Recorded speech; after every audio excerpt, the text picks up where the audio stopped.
देखिए, पाचन तंत्र के हम फर्स्ट पार्ट में आपको मुंह में पाचन और पेट यानी आमाशय तक पाचन बता दिए थे।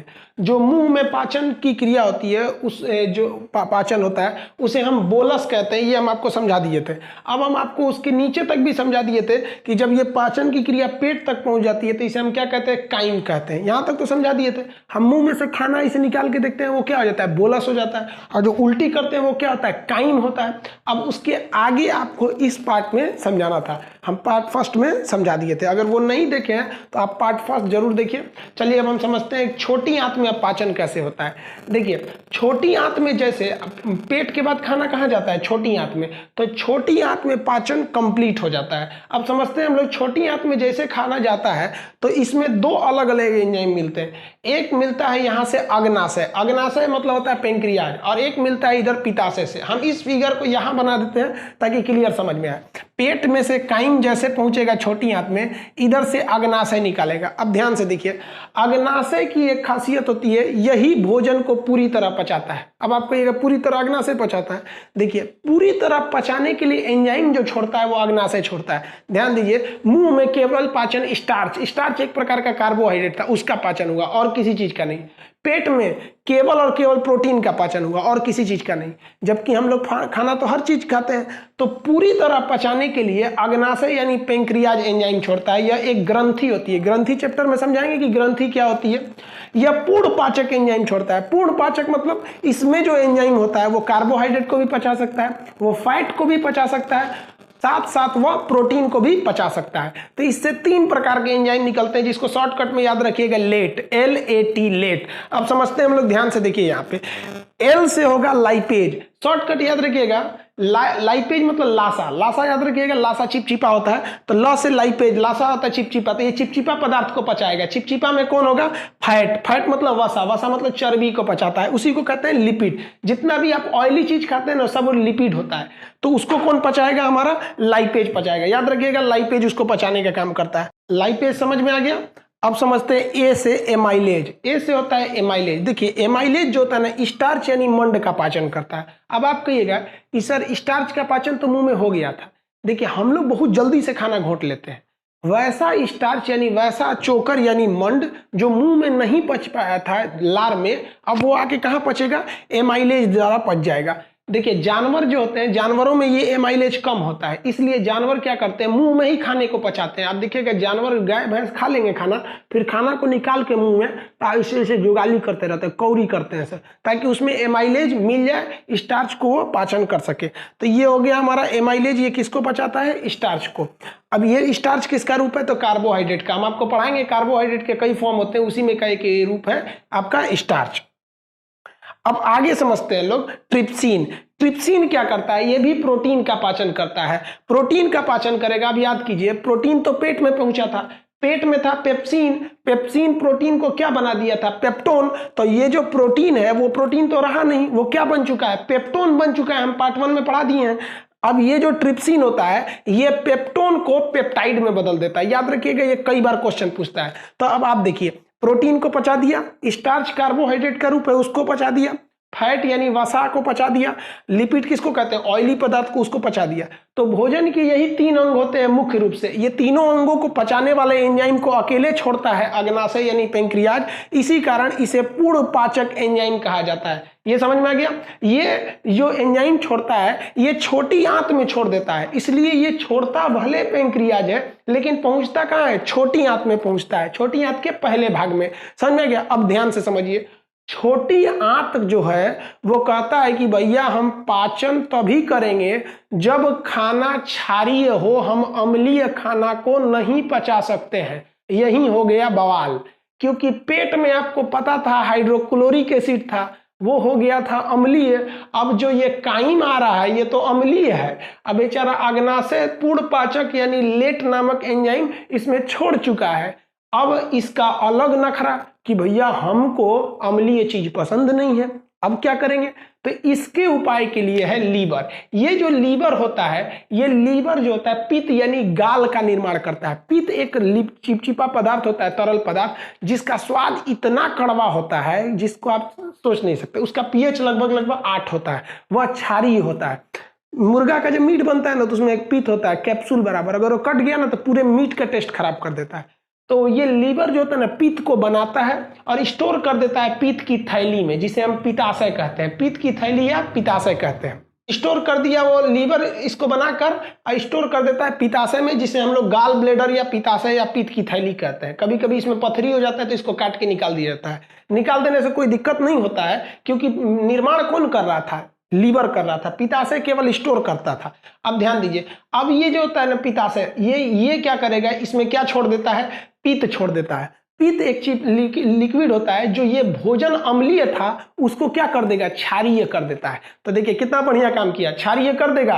ये पूर्ण पाचक एंजाइम छोड़ दिया। अब छोटी आंत कहता है हाँ अब हम अस्थिर पचाएंगे। तो भोजन को क्षारीय करने का काम पित्त करता है। कहेगा पित्त बनता कहाँ है? लीवर में। स्टोर कहाँ रहता है? पित्ताशय में। और ये आके कहाँ मिलता है? छोटी आंत में मिल जाता है। भोजन को क्या कर देता है? क्षारीय कर देता है। साथ ही साथ यह वसा को भी पचाता है। वसा को पचाने की क्रिया इमल्सिफिकेशन कहलाता है। वसा को पचाने की क्रिया क्या कहलाएगा? इमल्सिफिकेशन। समझ में आ गया? अब ध्यान दीजिए, लीवर क्या करेगा? पित्त यानी गाल का निर्माण करेगा। पित्ताशय यानी गाल ब्लेडर ये पित्त को स्टोर करता है। इसका पीएच कितना होता है? 8 होता है। यह भोजन को क्षारीय कर देता है, वसा का पाचन करता है। अब सबसे बड़ी चीज क्या है? क्वेश्चन पूछता है वह कौन सा ऐसा पदार्थ है जो एंजाइम न होते हुए भी पाचन का काम करता है? तो यही है पित्त, जो एंजाइम न होते हुए भी पाचन का काम करता है। अब ध्यान दीजिए, ध्यान से, बड़ा टिपिकल क्वेश्चन होता है कि वह कौन सा हार्मोन है जो छोटी आंत से निकलता है? छोटी आंत के ऊपरी भाग से निकलता है। ये पूरा छोटी आंत है, छोटी आंत के ऊपरी भाग से 2 हार्मोन निकलता है। वह हार्मोन जो पित्त की थैली को कहता है अरे जल्दी जल्दी पित्त छोड़ो, पित्त छोड़ो। क्यों? क्योंकि खाना आ रहा है, जल्दी क्षारीय करो। तो जो पित्त निकालने के लिए हार्मोन निकलता है उसे कहा जाता है कोलेसिस्टोकाइनिन। कौन सा काइनिन? कौन सा हार्मोन? कोलेसिस्टोकाइनिन। तो कोलेसिस्टोकाइनिन हार्मोन इसे क्या कर देता है? उत्तेजित करता है। यह हार्मोन कहाँ बनता है? छोटी आंत में। जैसे ये हार्मोन निकलेगा यहां से क्या निकल जाएगा? पित्त निकल जाएगा और भोजन क्या हो जाएगा? क्षारीय। अब बात यहां आता है कि अग्नाशय से जो पूर्ण पाचक एंजाइम है उसे छोड़ने के लिए कौन सा हार्मोन छोड़ा जाता है? तो यह छोटी आंत एक और हार्मोन छोड़ती है जिससे कि अग्नाशय से क्या निकलने लगे? एंजाइम निकलने लगे। ये तीनों, उसे हम लोग कहते हैं सेक्रेटिन। कौन सा एंजाइम? सेक्रेटिन। यहां लिख देते हैं हम सेक्रेटिन। यहां लिख दिए। अग्नाशय किसके द्वारा उत्तेजित होता है? Secretin hormone. तब ध्यान से समझे, सेक्रेटिन हार्मोन अग्नाशय से एंजाइम निकलने के लिए उत्तेजित करता है। और कोलेसिस्टोकाइनिन हार्मोन यहां लिखा है ना, कोलेसिस्टोकाइनिन हार्मोन जो ये है, कोलेसिस्टोकाइनिन हार्मोन, ये इधर से कहता है तुम पित्त छोड़ो। अब ये दोनों हार्मोन निकलते कहां है? सब छोटी आंत से। एक निकालता है पित्ताशय से पित्त और एक निकालता है अग्नाशय से एंजाइम। पित्ताशय से पित्त निकालने के लिए कोलेसिस्टोकाइनिन हार्मोन और अग्नाशय से एंजाइम निकालने के लिए सेक्रेटिन। समझ में आ गया? इतना समझ में आ गया? अब इसका एक स्क्रीनशॉट ले लीजिए आप लोग, फिर हम आगे समझा देते हैं छोटी आंत में क्या क्या क्रिया होती है। भोजन जो पहुंचता है वो कहां पहुंचेगा? वो ड्यूडेनम में पहुंचेगा। ड्यूडेनम में किसी भी प्रकार का एंजाइम नहीं निकलता है, याद रखिएगा, यहाँ एंजाइम नहीं निकलता, इसलिए ड्यूडेनम में पाचन नहीं होता है। ड्यूडेनम में 2 प्रकार के हार्मोन निकलते हैं। एक निकलता है कोलेसिस्टोकाइनिन जो पित्ताशय से पित्त निकालता है और एक निकलता है सेक्रेटिन जो अग्नाशय से ये पूर्ण पाचक रस निकलता है। समझ में आ गया? अब ये जो एंजाइम निकला है ये भोजन में अच्छी तरह मिल जाए इसके लिए जरूरी है भोजन को फैलाया जाए। आप देखते होंगे घर की महिलाएं जब वो चावल बीनती हैं तो चावल को पहले इसे फैला देती हैं, इसे छींट देती हैं सूप में, फिर बीनती हैं। तो भोजन सब ड्यूडेनम में ही रहता है, इसलिए इसको फैलाने के लिए जगह चाहिए। तो ये फैलाने का जगह जो देता है वो जेजुनम देता है। तो देखिए ड्यूडेनम में भी पाचन नहीं हुआ, जेजुनम में भी नहीं हुआ। ये यहाँ हार्मोन निकला और जेजुनम उन लोग को जगह दे दिया फैलने के लिए। इतना समझ में गया? अब ये छोटी आंत का सबसे निचला जो भाग होता है उसे हम कहते हैं इलियम। इलियम में पाचन भी होता है और अवशोषण भी होता है और यहीं पे पाचन कंप्लीट हो जाता है। इसीलिए कहा जाता है कि छोटी आंत में पाचन भी होता है और अवशोषण भी होता है। वह मेन काम कहाँ होता है? तो इलियम में होता है। इलियम में एक एंजाइम पाया जाता है जिसे कहते हैं इरेप्सिन। यह इरेप्सिन प्रोटीन को पचाएगा। अब जरा देखिए, प्रोटीन पेट में आया तो बन गया पेप्टाइड, पेप्टोन। जैसे इसमें से अग्नाशय से उसमें निकला ट्रिप्सिन, वो उस प्रोटीन जो टूटा हुआ था पेप्टोन में उसे बना दिया पेप्टाइड। अतः यहाँ जो प्रोटीन है वो किस रूप में है? पेप्टाइड के रूप में है। तो ये क्या करता है? इरेप्सिन इस पेप्टाइड को, या पेप्टाइड किसका रूप है? प्रोटीन का रूप है, यह प्रोटीन का रूप है। तो इस प्रोटीन को क्या कर देता है? एमिनो एसिड में बदल देता है। तो यहाँ पर पाचन पूरी तरह से क्या हो जाता है? कंप्लीट हो जाता है। तो प्रोटीन का पाचन कहाँ कंप्लीट हुआ? तो छोटी आंत में। तो प्रोटीन 3 जगह पहुंचता है, एक आमाशय द्वारा, अग्नाशय द्वारा और छोटी आंत द्वारा। यहां समझ में आ गया? इसमें अलग अलग प्रकार के भी एंजाइम निकलते हैं इसमें से। बड़ा सिंपल है, उसको याद रखना। देखिए, माल्टेज नामक एंजाइम माल्टोज को पचाएगा, सुक्रेज नामक एंजाइम सुक्रोज को पचाएगा, ग्लैक्टेज नामक एंजाइम ग्लैक्टोज को पचाएगा। यानी मिलता जुलता है। तो उससे आपको एग्जाम में क्वेश्चन नहीं बनेगा, इतना इजी थोड़ी पूछेगा माल्टेज किसको पचाता है तो माल्टोज को, सुक्रेज किसको पचाता है? सुक्रोज को। तो ये सब 5 प्रकार के एंजाइम कहां से निकलते हैं? छोटी आंत से निकलते हैं, जिसमें सबसे मेन कौन सा होता है? इरेप्सिन। छोटी आंत से निकलने वाले एंजाइम को हम लोग सक्कस इंट्रीगस कहते हैं। क्या कहते हैं? सक्कस इंट्रीगस। सक्कस इंट्रीगस में 4-5 टाइप के एंजाइम मिलेंगे। माल्टेज माल्टोज को, ग्लैक्टेज ग्लैक्टोज को, सुक्रेज सुक्रोज को। लेकिन याद रखिएगा, इरेप्सिन किसको पचाता है? तो प्रोटीन। प्रोटीन का यहाँ कौन सा रूप मिलेगा? तो पेप्टाइड मिलेगा। आइए, पेप्टाइड को किस में बदल देगा? एमिनो एसिड में, पच जाएगा। अब इस छोटी आंत जो होता है इलियम, इस इलियम में एक उंगली नुमा संरचना पाई जाती है जिसे हम लोग विलाई कहते हैं। विली कहिए या विलाई कहिए। वो क्या करता है? अवशोषण का काम करता है। तो मेनली भोजन का जो अवशोषण, एब्जॉर्प्शन होता है, वो इलियम में होता है। और इलियम में कौन करता है? उसे विलाई करता है। यहां भोजन का अवशोषण हो गया। कहेगा कि पाचन कंप्लीट कहां हो जाता है? तो छोटी आंत में। यहां पाचन प्लस अवशोषण दोनों होता है। छोटी आंत के कितने भाग? 3 भाग। क्या ड्यूडेनम में पाचन होगा? नहीं, क्योंकि इसमें एंजाइम नहीं निकलते हैं, 2 हार्मोन निकलते हैं। जेजुनम क्या करता है? उन खाना को इसे जगह देता है ताकि फैल जाए, अच्छे से पाचन हो सके। समझ में गया? अभी भी जल का अवशोषण नहीं हुआ है। पाचन हो चुका है, भोजन का पाचन हो गया, एब्जॉर्प्शन हो गया, केवल जल बच गया। अब वो जल कहां जाएगा? बड़ी आंत में जाएगा अवशोषित होने के लिए। आप छोटी आंत समझ में आ गया? यही पाचन का मेन काम करता है छोटी आंत। इसलिए इस छोटी आंत को देहात के लोग कहते हैं कि भैया यही ना पचाया है, तो देहात के लोग इसको पचौनी कहते हैं। तो पचौनी नहीं है, वो इंटेस्टाइन है, छोटी आंत है। समझ में आ गया आप लोग को? ये छोटी आंत का आप स्क्रीनशॉट लीजिए, फिर आपको बड़ी आंत बताते हैं जहां पर क्या चीज होता है? पाचन की क्रिया, जल का अवशोषण हो जाता है। देखिए, आपको हम छोटी आंत तक बता दिए। छोटी आंत में भोजन पूरी तरह से पच गया, अब भोजन में बच गया केवल जल।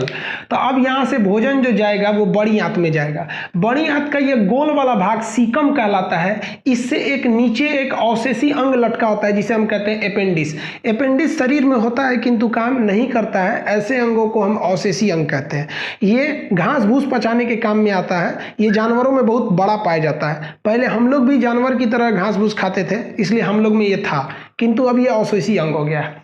अब देखिए, बड़ी आंत को हम लोग टेक्निकल भाषा में हम कोलोन कहते हैं। बड़ी आंत का मेन काम क्या होता है? जल का अवशोषण करना। डायरिया में बड़ी आंत खराब हो जाता है, जल अवशोषित नहीं करता, इसलिए लैट्रिन पानी की तरह होने लगता है। तो ये जल को अवशोषित करता है, एब्जॉर्ब करता है। समझ में आ गया? इसको टेक्निकल नाम क्या होता है? कोलोन। टेक्निकल नाम में इसे क्या कहते हैं? कोलोन। देखिए, जल का अवशोषण करता है, निचला भाग सीकम कहलाता है, अपेंडिस एक अवशेषी अंग है। बड़ी आंत के भाग को क्या कहते हैं? कोलोन कहते हैं। 4 प्रकार के कोलोन मिलेंगे। देखिए, ये ऊपर की ओर जा रहा है तो इसे कहते हैं एसेंडिंग कोलोन। तो ये ऊपर की ओर एसेंडिंग कोलोन। ये सीधा हो गया, सीधा को क्या कहते हैं? क्षैतिज या ट्रांसवर्स। तो ये हो गया एसेंडिंग कोलोन, ये हो गया ट्रांसवर्स कोलोन, और ये नीचे उतर रहा है तो ये हो गया डिसेंडिंग कोलोन। तो देखिए, बड़ी आंत का टेक्निकल नाम कोलोन। ऊपर गया तो एसेंडिंग कोलोन, इधर गया तो ट्रांसवर्स कोलोन, नीचे उतरा तो डिसेंडिंग कोलोन। अब बताइए, ये तो एकदम टुकड़ा है, तो लाइन के टुकड़ा को लाइन सेगमेंट, तो कोलोन के टुकड़ा को सेगमेंट, कोलोन का सेगमेंट, तो इसे कहते हैं सेगमोइड कोलोन। सेगमेंट मतलब टुकड़ा, तो सेगमोइड कोलोन, ये हो गया सेगमोइड कोलोन। इसी सब में क्या होता है भाई? जल का क्या कर दिया जाता है? अवशोषण कर दिया जाता है। समझ में आ गया आप लोग को? किसी को कोई दिक्कत नहीं? अब ये नीचे का हिस्सा होता है, इसे हम लोग कहते हैं रेक्टम। ये निचला भाग जो हो गया, ये हो गया आपका रेक्टम हो गया, इसे हम लोग कहते हैं रेक्टम। अगर एक तरह से इसको लिखें तो 5वां भाग हो जाएगा आपका रेक्टम। रेक्टम को कहते हैं मलाशय। मलाशय क्या होता है? इसी में भोजन जाके जो पूरी तरह से भोजन को पचा लिया गया है उसको हम लोग कहते हैं काइल। तो यहाँ पे क्या पहुंचेगा? काइल पहुंचेगा। काइल, काइल जो होता है वही लेट्रिन का रूप होता है। तो मुंह में हुआ तो बोलस बना, पेट से निकला तो क्या बना काइम, और आंत से निकला तो बन गया काइल। तो यही काइल मलाशय में क्या रहता है स्टोर रहता है, समझ गया। इसी में बिलिरुबिन नाम का एक लिक्विड मिल जाता है, वह बिलिरुबिन को लीवर मिला बनाया रहता है, वही भोजन में मिला देता है। बिलिरुबिन के कारण लेट्रिन का रंग पीला हो जाता है। और लेट्रिन कहाँ जमा रहता है, ये रेक्टम में जमा रहता है मलाशय में, और ये एनस यानी गुदा के रास्ते बाहर चला जाता है। अब देखिए ध्यान से, जब कभी ये रेक्टम में जहाँ लेट्रिन जमा रहता है काइल के रूप में जमा रहता है, वहां पे कभी कभी घाव बन जाता है या उधर मांस बढ़ने घटने लगते हैं सब, तो उससे ये रास्ते में रुकावट आने लगती है। इसको एक बीमारी कहते हैं जिसे हम बवासीर या पाइल्स नाम की बीमारी कहते हैं। ऑपरेशन करके उस मांस को काट के निकाल दिया जाता है। तो यहां तक तो समझ में आ गया, ये कंप्लीट पाचन हो गया, किसी को कोई दिक्कत नहीं ना। अब आगे समझते हैं पाचन से कुछ ऐसे क्वेश्चन जो एग्जाम में पूछे जाते हैं। तो आपको बड़ी आंत समझ में आ गया। बड़ी आंत का सिंपल सी बात भाई, ये जल का केवल अवशोषण करता है, पाचन नहीं करता है। इसको टेक्निकली भाषा में कोलोन कहते हैं, ascending colon, transverse colon, descending colon, sigmoid colon. नीचे उतरा तो रेक्टम, रेक्टम से बाहर चला गया तो आपको ये हो गया आपका एनस। कितना समझ में आ गया, इसका आप एक स्क्रीनशॉट लीजिए, फिर आगे हम जो एग्जाम में क्वेश्चन पूछते हैं उसको बताते हैं। देखिए भोजन में जो पाचन के मेन 3 अंग होते हैं, कार्बोहाइड्रेट, फैट और प्रोटीन। प्रोटीन सबसे जटिल होता है, इसे पचाना बहुत मुश्किल होता है। हम पूरा पाचन बता दिए हैं, आप थोड़ा स्टेप बाय स्टेप समझिएगा कहाँ कहाँ क्या होता है। प्रोटीन का पाचन, आमाशय में क्या निकलता है, पेप्सिन। आमाशय का पेप्सिन इस प्रोटीन को क्या बना देता है, पेप्टोन में बदल देता है। उसके बाद आमाशय से ये जाता है जैसे आगे, तो अग्नाशय से, अग्नाशय का ट्रिप्सिन जो होता है इस पेप्टोन को क्या बदल देता है, पेप्टाइड में बदल देता है। तो यहाँ हो गया पेप्टाइड। अब ये पहुंचेगा आंत में, छोटी आंत में। तो अब देखिए अब ये कहां पहुंचा, छोटी आंत में। तो छोटी आंत का जो इरेप्सिन होता है, छोटी आंत का इरेप्सिन इस पेप्टाइड को किस में बदल देता है, एमिनो एसिड में। तो ये आपका एक फ्लो हो गया, आप इसको ध्यान से समझिएगा प्रोटीन का पाचन कैसे होता है। समझ में आ गया आप लोग को। पेट में क्या बन जाएगा, पेप्टोन। अग्नाशय उसे क्या कहेगा, पेप्टाइड। और छोटी आंत इसे क्या कर देगा, एमिनो एसिड। पेट में कौन सा एंजाइम, पेप्सिन। अग्नाशय में ट्रिप्सिन, इंटेस्टाइन में यानी छोटी आंत में इरेप्सिन। समझ में आ गया आप लोग को प्रोटीन का पाचन। अब जो भोजन के अलग अलग रूप थे उसको समझिए। जब मुंह में भोजन को कूच दिया गया, भोजन को मुंह में कूचा गया तो उसे क्या कहते हैं, बोलस। उसके बाद भोजन कहाँ पहुंचा था, पेट में। जब पेट में उसको खूब पाचन वाचन किया गया तो उसे क्या किया गया, काइम। उसके बाद कहाँ गया, आंत में अवशोषण हो गया, बड़ी आंत में जल अवशोषण हो गया, ये क्या बन गया, काइल। और काइल में बिलिरुबिन की वजह से काइल पीला हो जाता है जिसे हम लेट्रिन कहते हैं। समझ में आ गया। मुंह से खाना निकाल के देखते हैं वो क्या है, बोलस। उल्टी कर देते हैं वो क्या है, काइम। और जो मलमूत्र त्याग देते हैं वो क्या हो जाता है, काइल हो जाता है। तो ये भोजन का रूप समझ में आ गया।